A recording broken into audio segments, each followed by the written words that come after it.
Hello, and welcome to the City of Foster City's Multifamily Objective Design and Development Standards Project.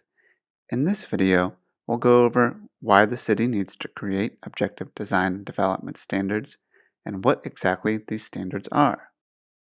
Over the past few years, the state of California has enacted several laws designed to encourage housing production by limiting local approval processes for new housing developments. One of these laws, SB 330, mandates that cities may only use objective design and development standards when evaluating whether a proposed project is compliant with local zoning regulations.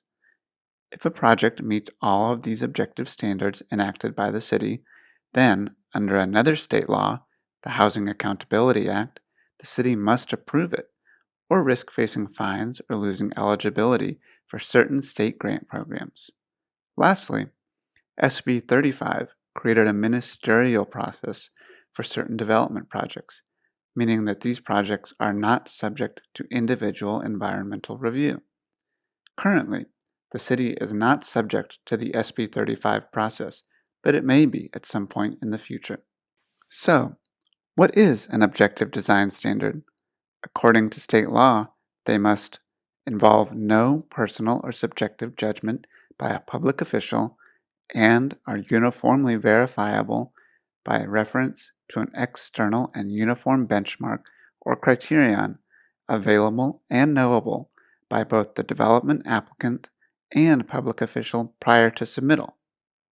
For example, the current city code states that in order to approve the architectural review of a project, the project must have a design that is appropriate to the city, neighborhood, and the lot in which it is proposed, and be compatible with its environment with respect to use, forms, materials, colors, and setbacks.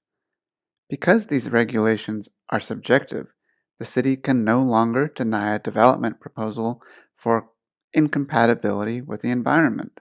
Instead, the city must create clear, objective design standards, like these from the city of Santa Cruz, which identify how wide, tall, and deep certain building features have to be in order to promote compatibility with surrounding developments.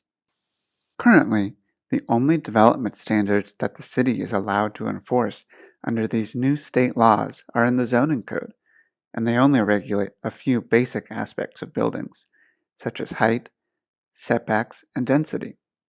This project will create new objective design and development standards to regulate the design of building entries, building materials, landscaping, roof shapes, and more.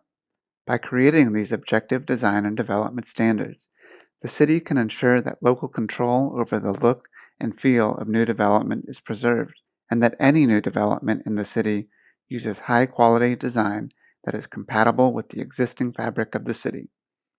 Thanks for watching and learning about the Objective Design and Development Standards Project. For more information, please visit designstandardsfostercity.org.